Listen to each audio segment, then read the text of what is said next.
We bought goslings on a whim, more of my husband's whim, and we've been learning on the fly. I love the goslings. I think they're great. They are way more work than chickens.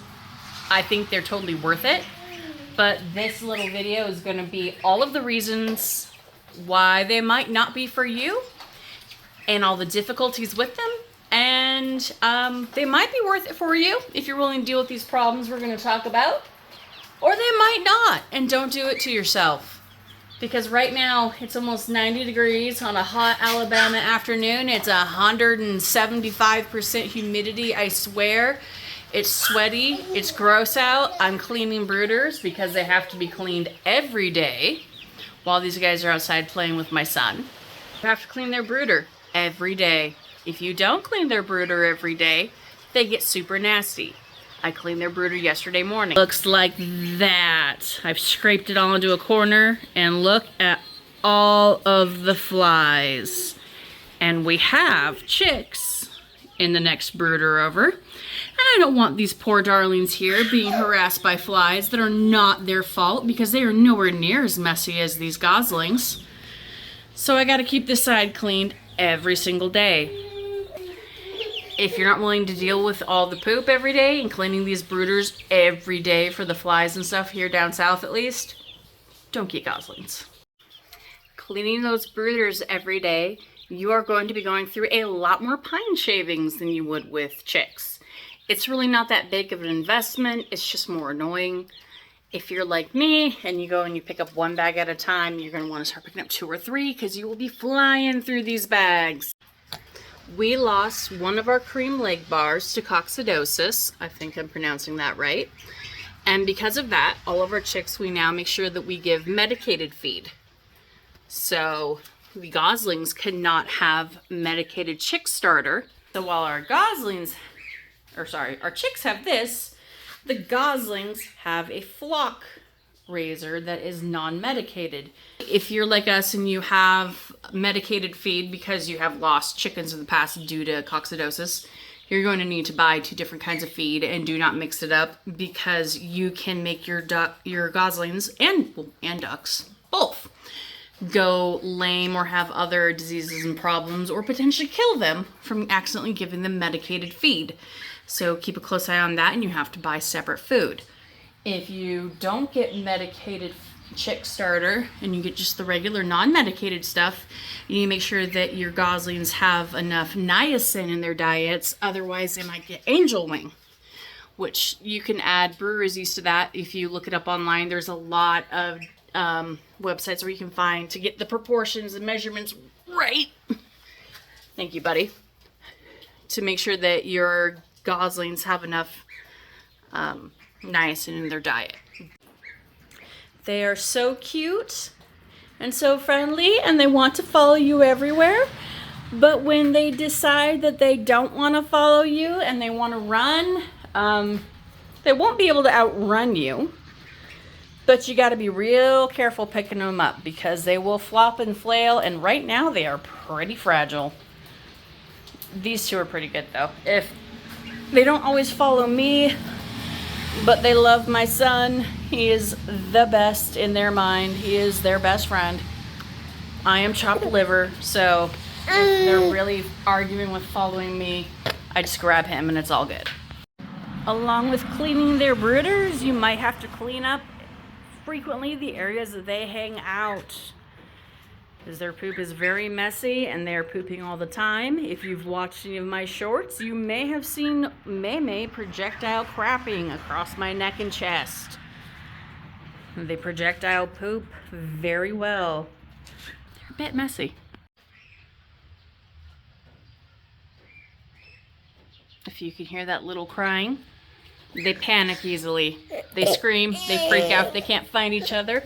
I can hear them screaming all through my house in the garage when they get really upset. Meimei, we're right here.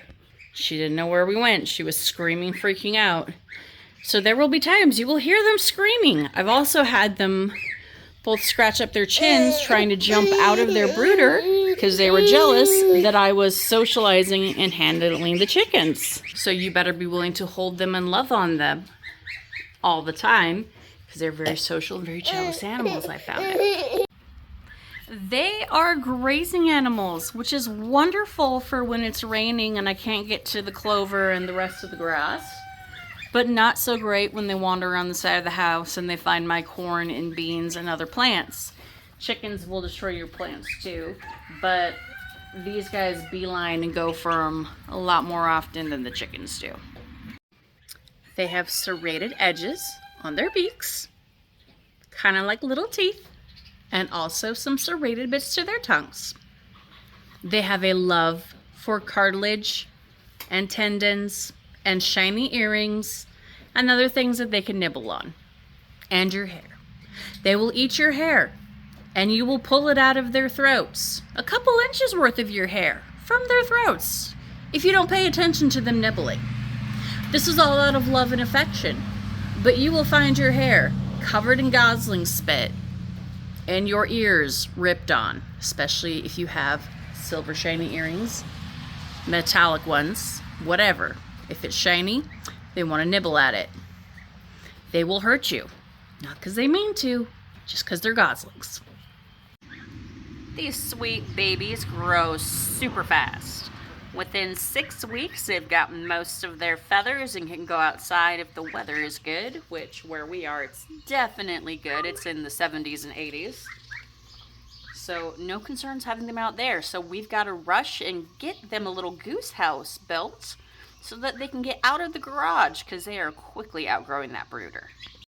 They are dramatic cowards. I'm not talking about the cat in the background. I'm talking about the beetle.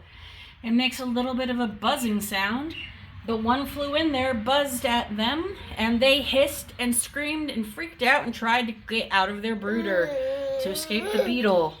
Tiny beetle. Scary. Pans with a little bit of water in them for splashing their feet and beaks are also quite scary. So they're just taking the regular waterer and making a disaster out of it for baths and playing. Scary pan. So it's been about 3 hours since I've cleaned out their side of this brooder. And their water is already a wreck full of poop. I just cannot emphasize enough. Goslings are a mess. Super, super messy. And if you're not willing to deal with it every day, I don't think goslings are for you. The biggest takeaway is that, ow, goslings are messy and needy. She just projectile crapped. If you heard that wet noise, they will hurt you on accident like they are right now. Hi, trying to be affectionate. You don't have to try to make your goslings affectionate, but then you have the risk of a hostile goose that doesn't like you. So that's up to you. But if you want to try to socialize geese, it's a cluster, it's messy, it's going to take a lot of time. If you don't have that time, I don't recommend it. But if you do, I totally recommend it because they are so worth it, even though they're giant pains in the butt. Isn't that right, Meimei? Maomao. Are you worth it? Yeah? You're worth it? Can you work it? Yeah? Thanks. They're worth it.